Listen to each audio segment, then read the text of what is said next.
Good morning or good afternoon, depending on where you are coming from today. Thank you so much for joining us. It is webinar season in my world, and I'm conducting quite a few over the next few months. I had the pleasure to meet Melissa through LinkedIn. Even though I went kicking and screaming onto that platform, it has paid off. I've made some new friends.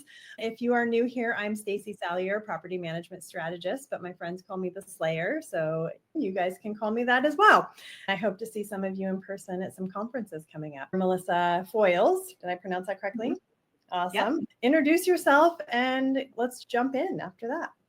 Hi, I'm Melissa Foyles. I have an extensive background in background screening. I am the president of ILYM Consulting. I help other background screening companies as well as new products in the stratosphere with background screening. I am here to talk about fraud today with you.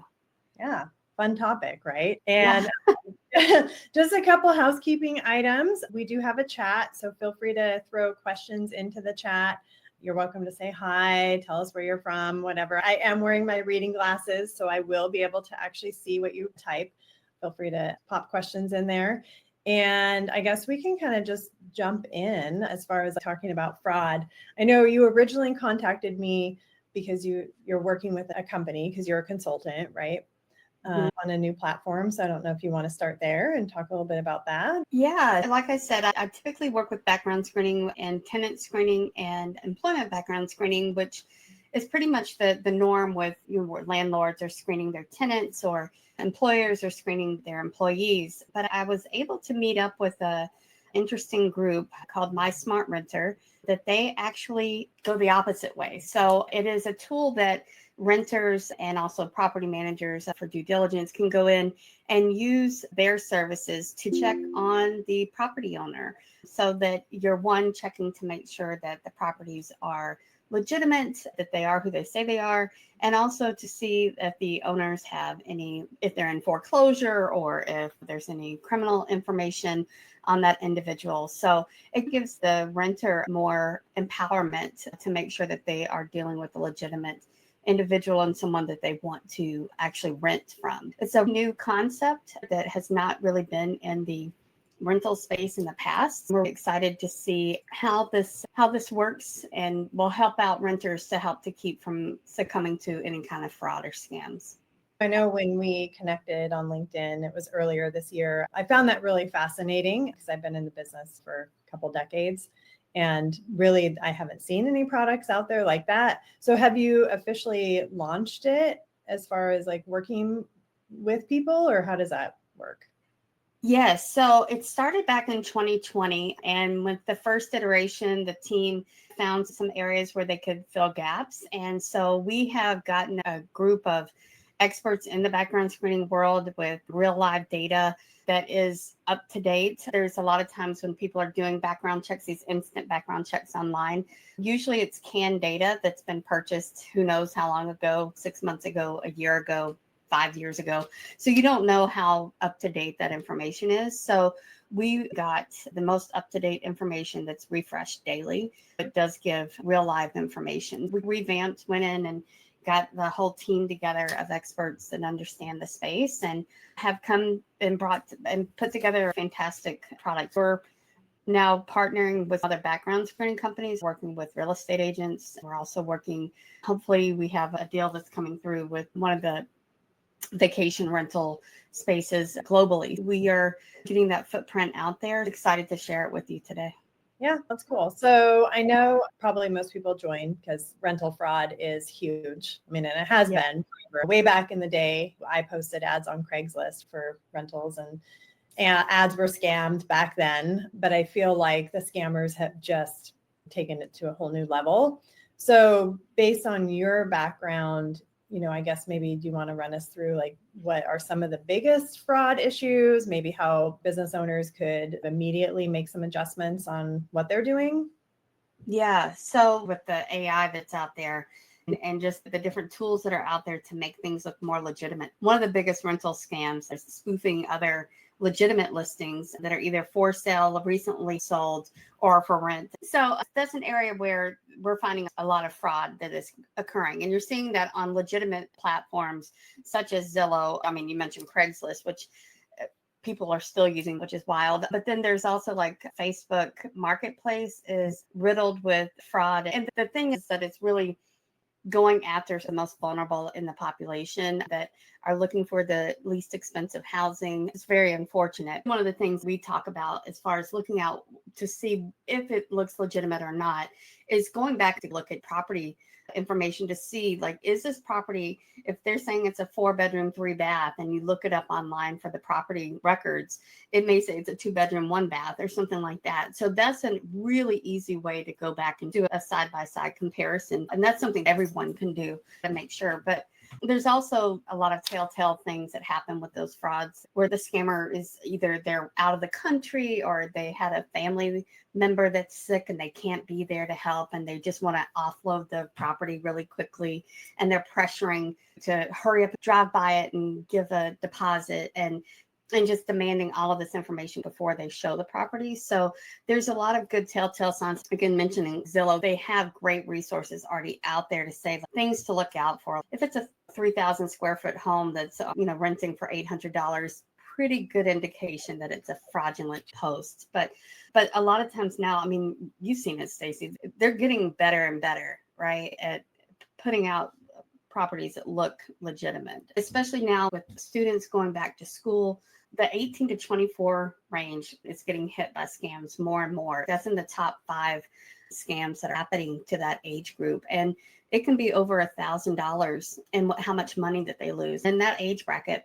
In any age bracket, that's a lot of money. But in that age bracket, especially, they're trying to go to school, focus on their future and all these things beyond the economic disparities that can happen there. I mean, the impact just on emotional and mental well-being, it's a really big problem for that age. So what about the property managers? Is there anything that you can recommend that we can do? Because I know on the resident side, I feel like we've always been trying to educate. Is there anything a property management company could do kind of immediately to help? Is there like new things, old things?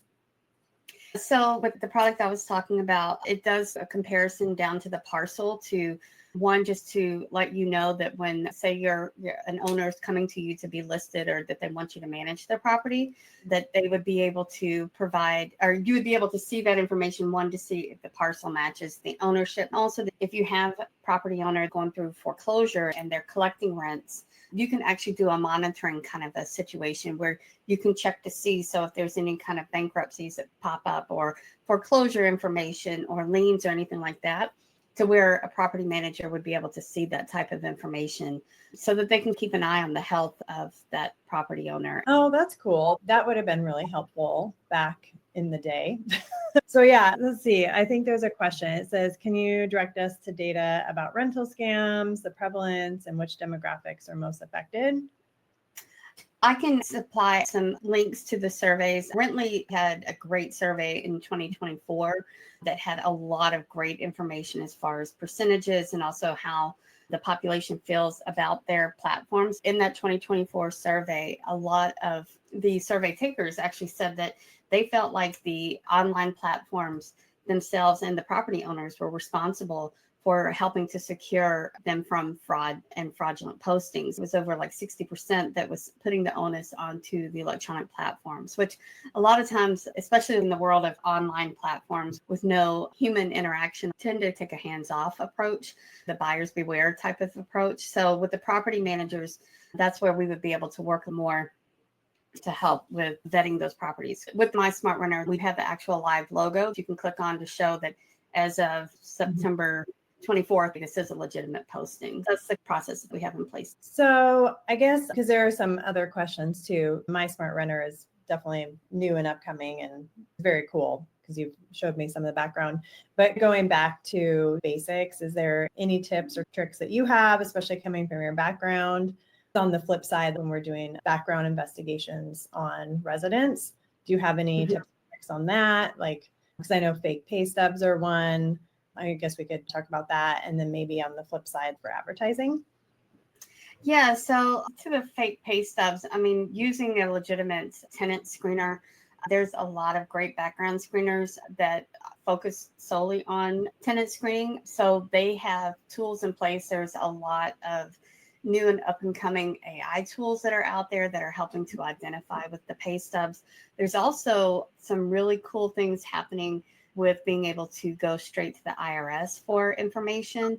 This is more on the background screening side for landlords checking tenants. There have been some products put out into the marketplace where the background screener can go directly into an integration with the IRS and pull direct information that can show where this individual's worked, their annual income, and that kind of thing. So that you can't really do anything with that. That's straight from the source. So that is really pretty new. I mean, of course, mortgage companies have been doing that for years, but to use it in the everyday background screening is relatively new. So, and that is something that has now become an integrated and automatic process. So it is something that we're finding that a lot of people are extremely excited about. And so at that point, then it wouldn't necessarily be the property management company that would be doing that directly. They would be engaging with a company that's using that background or using that tool, essentially. There are some background screening companies out there that I believe you can join like through associations that you can have as the association fees that you can get the background checks. But yeah, you could go directly to any background screening company that's offering that service in the US that they would be able to offer. And I can give references or supply some names after if that's acceptable. I'm not sure, but I would definitely be happy to connect you and your audience with some resources. Yeah, I think that's really cool. So kind of going with that, when I owned my PMC, I used a background investigation company and they did a complete investigation. They were really good at that. So if a property management business owner was looking to partner with a background investigation company, are there any specific questions they should be asking them? Because I think a lot of companies tend to just use what's in their PMS.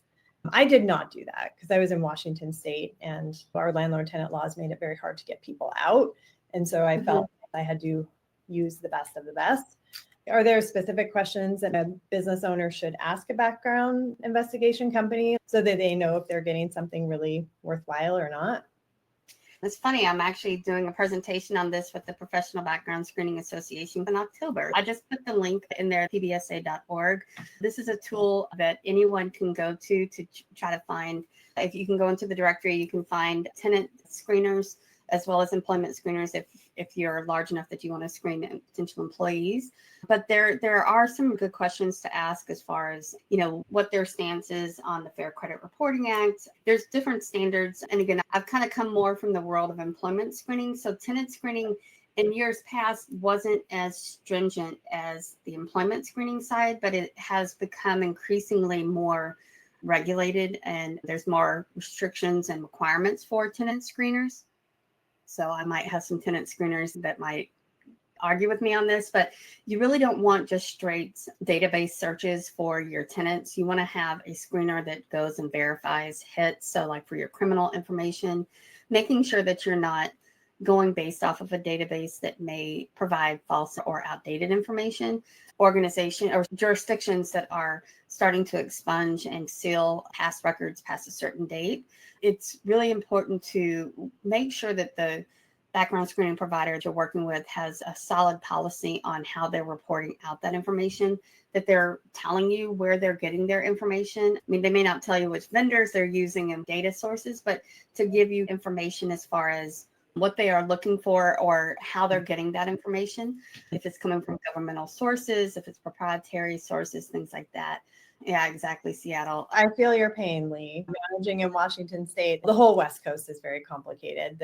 Anyway, keep going. No, and that's exactly right. So, but working with background screeners that also understand that landscape, there are employment background screeners that kind of throw in some tenant. Not anyone can be great at all things at all times. Making sure they have dedicated experts within the organization that understand the tenant space and understand the laws, because it is a rapidly evolving area. So that would definitely be, and then also asking if they're accredited through the Professional Background Screening Association. That is through my consulting company. That is actually my passion, is helping companies get their accreditation, making sure they're running reports ethically, that they are documenting all of their processes, that they're doing what they say they do. So these are some good questions. I have an RFP guide that the PBSA put out earlier this year. I could supply that information to you and your audience as well, if that's something that would be helpful for suggested questions that they could ask to make sure that they're dealing with a good background screener. Okay.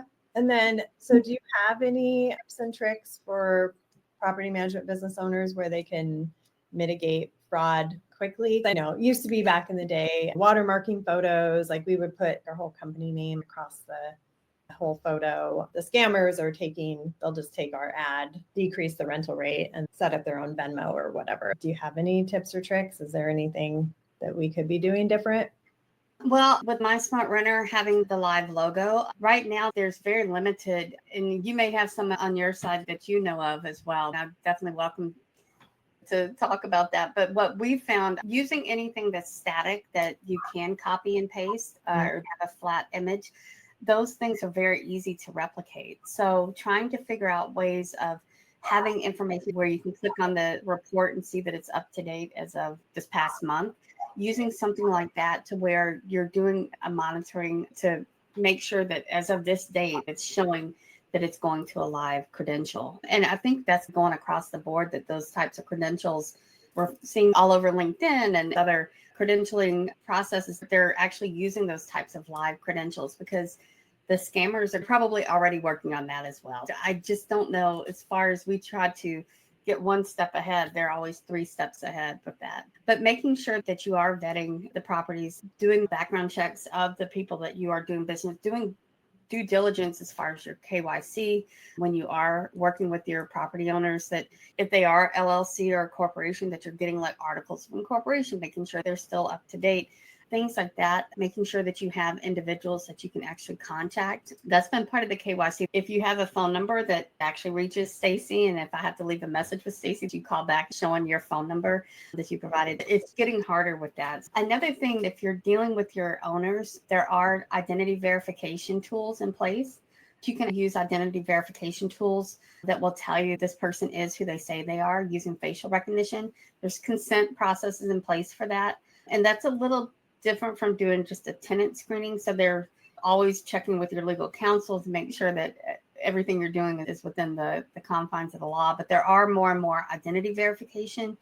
But that's another thing, even in the background screening world, that we're seeing that doing the identity verification one time, like during an application, may not be enough, because that may not wind up being the person who's moving in or the person who you've talked to in the initial interview or part of the application process. Like there's tools now that help you through every step to make sure that it's Melissa this time and going forward. It's getting more complex, and the technology is trying to keep up to make sure you're dealing with the person who they say they are. Yeah. And I know I just put in the chat, if anyone's ever had a client who is a fraudulent client, knock on wood, in the 20 plus years I've been doing it, I did not. However, I know it happens on the real estate sales side. People will sell something and it wasn't even really the owner selling it.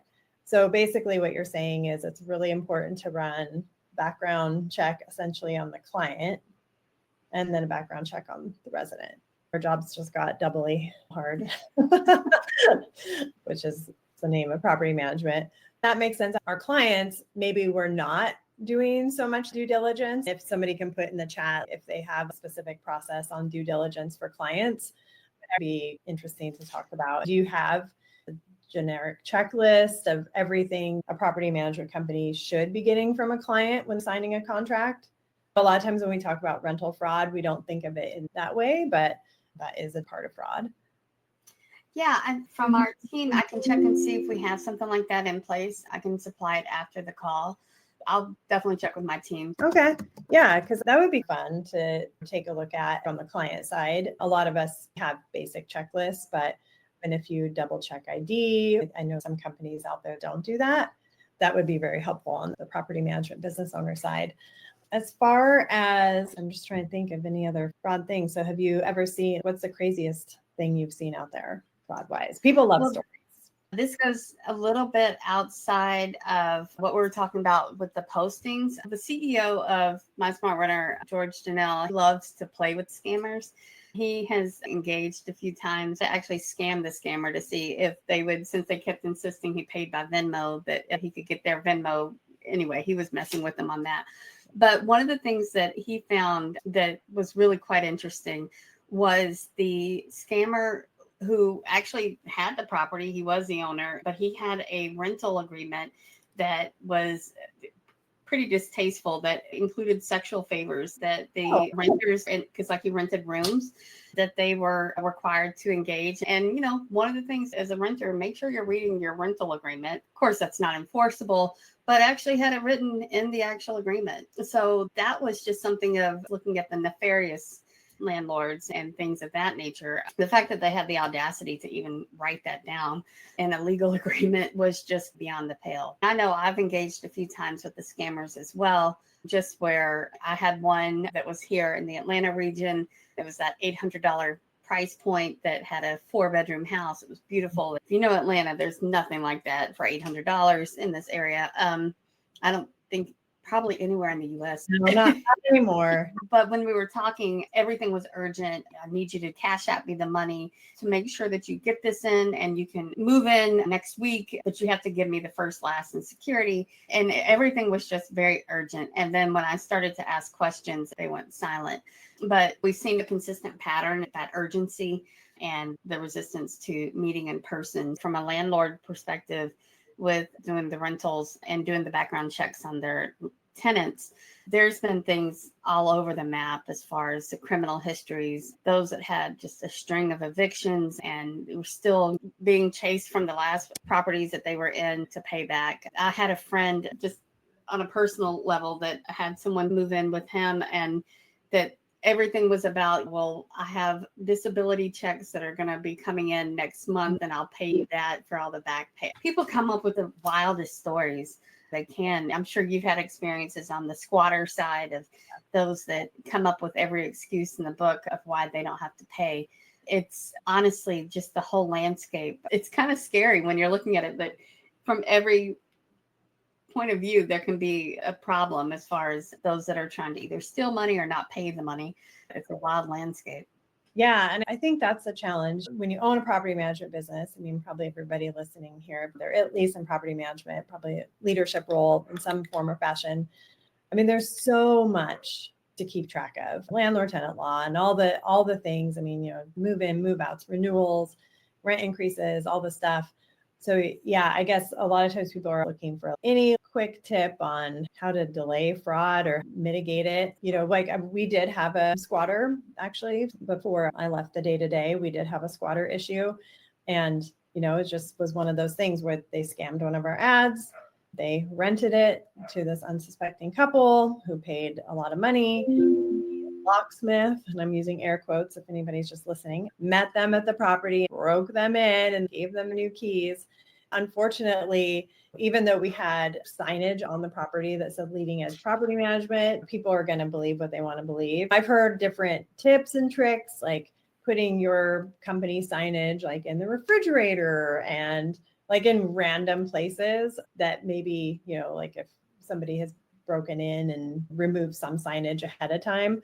Yeah, so several tenants tell they've been scammed by people taking our pictures off the internet, putting them on Facebook Marketplace or Nextdoor, getting money from them. Is there any way to warn people not to fall for the scams? Because people are desperate. That is the biggest challenge. It's not even necessarily educating the property managers, because we know there's scams out there. We've been dealing for years. But how do we educate the general public? Do you have any ideas on that? I have some ideas that I'll share after you. And that's been part of our campaign of getting out content and trying to educate the consumer, because that is the hardest market to reach, especially those that are in more desperate situations trying to get lower income housing.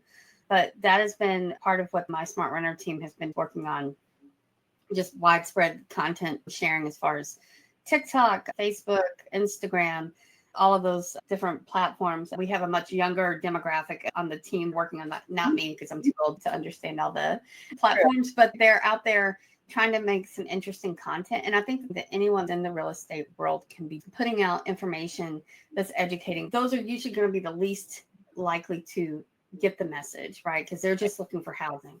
So that's been what we're doing, trying to just wallpaper out there with just content to put out education.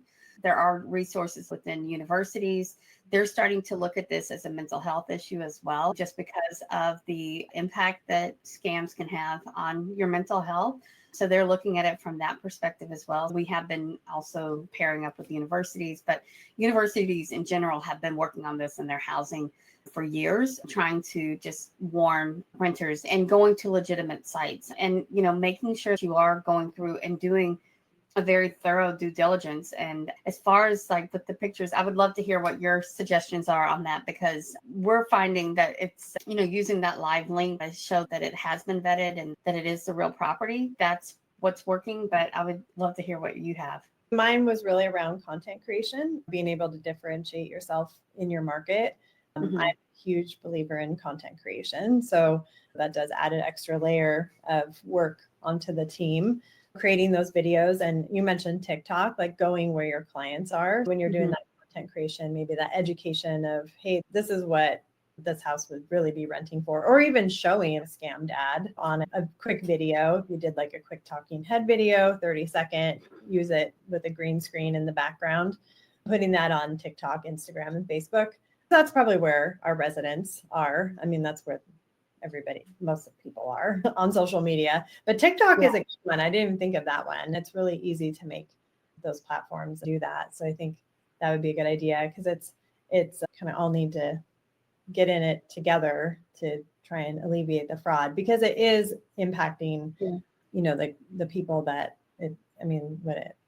that really can't afford it. Not that anybody can really afford to lose money, but especially the more vulnerable groups. Totally agree with that. Yeah. And I keep telling my team, they haven't, and maybe just because I'm not in the age group that is making all the decisions, but I honestly think that if you made it like a crime podcast and talking about tips and trips like that, and making it interesting, like you said, people like stories, that would be something people would keep logging into and help build your brand and also educate people at the same time.